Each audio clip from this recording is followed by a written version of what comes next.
And on the 8th day, God looked down on his planned paradise and said, I need a caretaker. So God made a farmer.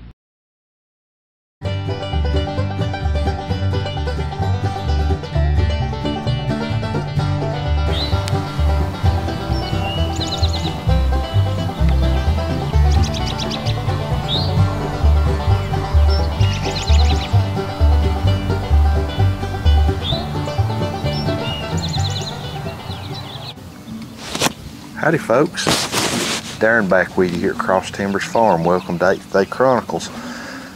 Me and Oakley's out here in the test plot for our hay testing grounds, and we've been checking out the progress of our test plot. And I don't know if you can see behind me here, but it's looking good. I think the fruits of our labor are starting to come around. It's looking really, really good. We've done a lot of work on this test plot this past winter and spring so far. Here it is, the first week of April. We're trying to do a short hay update every month, show the progress of our test plot and our regular fields of hay. And our test plot is important to us. We take what we learn in this test plot, what works and what doesn't, and then we apply it to the rest of our hay fields. And what we've done quickly, an overview, in this 2/10 of an acre, it's all it is 2/10 of an acre, and we use this little area to for school, so to speak. We come in and we do things to the soil, and whether to fertilize or not chemically with commercial fertilizer, or if we lime, or if we, whatever the soil sample says, or if we use natural fertilizer and chicken and goat manure, if we overseed, if we reseed, things of that nature. Whatever we do here that either goes bust and really doesn't produce that much, or really show some good results, then we know what to do for the rest of our pastures, because this area, the soil is pretty much the same on our farm. We don't have a lush river bottom in one area or a creek bottom and then a hillside on another. It's all pretty close. So whatever works here has so far, knock on some wood somewhere, is working for the rest of our pasture as well. So what we have done this winter and this spring in this test plot so far is so far. Now bear in mind, we've not cut any hay. We don't know what our yield's going to be yet or anything of that nature. But so far what we can visually see is going on in this test plot is very positive. Very positive. It's looking fantastic compared to the rest of our hay fields. Now the rest of our hay fields are not looking bad by no means, but this test plot is looking phenomenal. So a quick update, we did a couple of things here over the last month. I think about the second week of March, we put 1717 fertilize on this test plot, in addition to all the organic chicken and goat manure we've put on it all winter. And 4 days ago, we did spot spray a few weed places with 2,4-D. Now we did not go over this whole test plot, this spraying the whole plot, because back last winter, fall, we frost seeded orchard grass, more orchard, and red clover. And we did not want to damage our stands of red clover that's coming up, because 2,4-D will kill your legumes. 2,4-D will not kill your grass, but legumes is considered a broadleaf, and I'm no expert on this stuff, but my understanding is it is a broadleaf, and 2,4-D will kill it. We did not want our red clover in this test plot killed, because we spent some money frost seeding and overseeding this test plot with red clover last fall. So gnats already. So let's take a look at it. It's looking really good. The weeds we sprayed, we just walked it with a backpack sprayer, and we just spot sprayed wherever we had some weeds, and did not spray the whole test plot. That would have been detrimental to what we've been doing. Probably in the next week we're going to spray our whole fields of the other, because we got some weed problems, and there is some red clover in those pastures that it's probably going to kill, that we're going to have to reseed. But the weeds is there, the buttercup, your early spring weeds coming out, and I know from looking at it last year we had some Queen Anne's lace and a little bit of goldenrod, which wasn't much. Horse nettle, of course that's a mid-summer to late summer weed. We're going to have to do some spraying back there and get those weeds under control. And a innocent bystander of that spraying may be what red clover is there, is going to be a casualty probably, that we'll have to next fall, just before our frosts start coming, we're going to have to reseed the red clover. So let's go take a quick look. It's looking really good.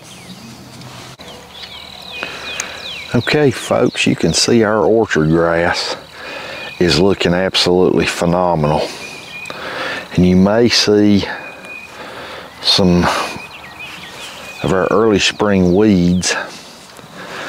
There's some in it, not a lot, but they have been sprayed, so you can see some of our tall fescue, but it's mostly, this test plot is 80% orchard grass as far as the grass goes, and it's looking really, really good. Okay, as you can see, we have red clover in the mix. As you can see it there, it's coming up. That's from our frost seeding. It's starting to come along. It's looking pretty good.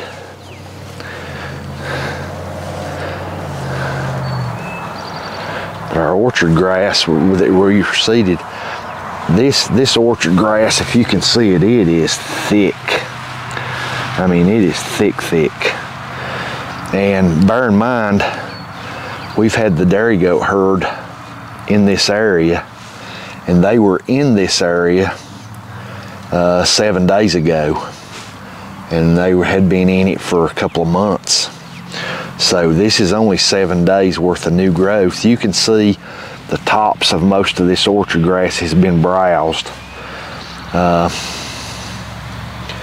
But it won't be, there'll be no more animals on this until we bale the hay.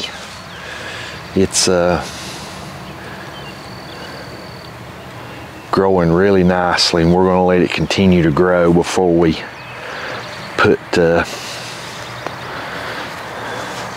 you can see, the tops of this grass has been browsed, and look at the clover. The frost seeding we did, you know, I've always heard mixed results from frost seeding. Some folks say they had pretty good success with it. Some folks say it was an absolute flop. But it appears we've had pretty good success this year. All right, me and Oakley's out here checking out the hay in the test plot. It's looking good. As you can see, we've got a really good stand, and I've got a dog here that wants attention. But we've got a really good stand, and it's looking good. Our overseeding of our orchard grass appears to have done really well. I can see a lot of new grass coming up in places. It's looking good. I think if we continue to get some rain, and barring a flood or a drought, I think we'll be cutting some really good hay off this test plot, and I think our yield's really going to go up from last year. Okay, now we're here in our middle pasture that we'll be cutting this here for hay, and this is one of our main hay pastures. It goes from over this way a couple hundred yards up that way, and we get some good hay off this. We did last year, and we've got some pretty good stands of orchard grass in this. We got some work to do there. We're going to do some more frost seeding this coming fall, and overseeding. We have more tall fescue back here than we do anywhere in our test plot by far, but we're hoping to frost seed this with more orchard and more red clover. And I don't know if any of y'all watched the video.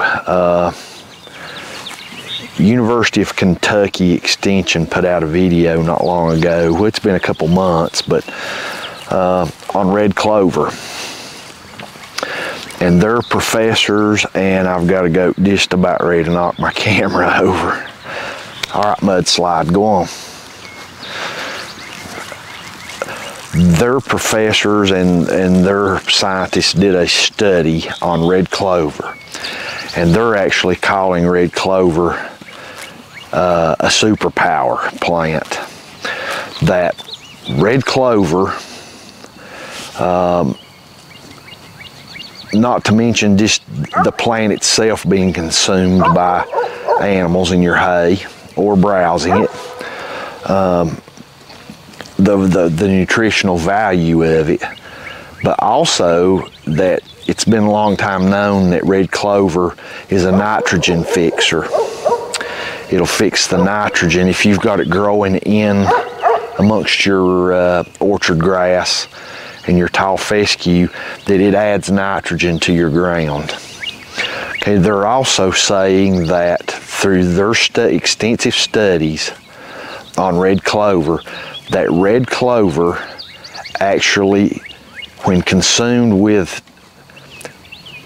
Kentucky 31 tall fescue that has the endophyte in it, that red clover mixed, and I don't know what the ratio is.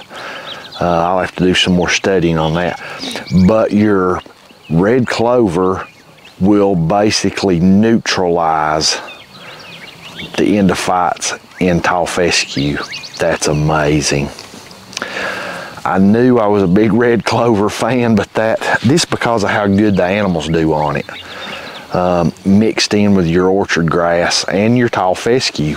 Our goat herd loves tall fescue, but they also love the red clover. They like the orchard grass better. They'll navigate to the orchard grass to eat, but in our mixed grass hay, I like some tall fescue in it. But to know that red clover has properties that will basically, and I don't know the ratio, how much red clover you have to have per how much tall fescue, but if you have tall fescue that has endophytes in it, which 99.9% of farmers probably do, and it does not make sense to come in and spray your whole field and kill off every piece of grass on your property to start over. That's just, it's not financially feasible for most people. So you got to deal with the fescue and the end-of-fight fescue, and overseeding red clover will combat that end-of-fight in tall fescue. When I saw that video, and I encourage you, go to UK, and I believe it's the Warren County Extension in Kentucky. And by the way, I give them a thumbs up. They have a fantastic extension program there in Warren County, Kentucky. But they have a video up on the benefits of red clover with some of their doctors, professors that have studied it extensively, and they call red clover a superpower plant. And I believe it because I've seen our goat herd basically run to red clover and eat it. I mean, walk right over everything to get to it. These are our main hay fields. This is where the majority of our hay comes from. And we have got some really good stands of orchard grass. We've got some fairly decent stands of red clover. We have tall fescue and a lot of weeds. Well, I'm not going to say a lot of weeds. We have more weeds than is desirable for me. And probably in the next week or so, we're going to spray this. We're going to 2,4-D this field, and the red clover is going to be a casualty that we're going to have to this fall frost seed or no-till drill if we could afford that. And if not, we'll frost seed. We had pretty good success frost seeding our test plot this past winter. We frost seeded it when the first frost started coming along and the ground started to freeze and thaw some. We had pretty good success, and we may have to go that route here, and if we do, that's no issue. I don't mind a bit to do that. So, but if we have casualties in our red clover from getting rid of the weeds, then we'll deal with that. We'll deal with that because it has to be replaced. That's a non-negotiable in this equation. We have to have the red clover. It's kind of a with the tall fescue we have, and then the nitrogen fixer for our orchard grass. That's something that's non-negotiable to me. So, okay, so our pasture is back here. Our hay's looking good. We do have animals on it right now, but we'll be putting up hopefully some rotational fences within a couple of weeks, and we're going to fence the animals off this section so the hay can grow, and we've been spreading manure on it. This section will probably not get any commercial fertilizer this year. It's not cost effective right now, the way the prices of fertilizer are. Maybe for the second cutting we might consider it if prices kind of start to come down, but for our first cutting it's not going to get it. It's just going to be the natural fertilizing, the manure. So, okay, as you can see, this is our back middle pasture for hay production, and it has animals on it right now, but they'll be being moved. As you can see, we got some weeds. Those weeds are going to be meeting 2,4-D next week, in just a few days. So hope we take care of that. We've got some really nice stands of orchard grass back here, and tall fescue, and it's looking really good. And we do have some clover coming up, as you can see. Okay, hay season's fast approaching. It is April and early April, and we got April and May, and we'll probably be cutting hay, if I'm guessing, sometime around end of May. So we're quickly closing in on hay season. So we're going to be doing some rotational fencing here in the next week or so to move our dairy herd off this section so the hay can grow. And we really don't have too many head right now of dairy animals. That the ones that are on here are not doing a whole lot of damage in this big of a pasture and a hay field. So, but in any event, we want them completely off of it. So we'll be doing some rotational fencing to move those animals down, and then we can move them about every 5 or 6 days while the hay here grows. So in any event, we're looking forward to it. It's a busy time of year coming up, and we really appreciate you being here with us this afternoon, here checking out our hay. God bless and have a good evening.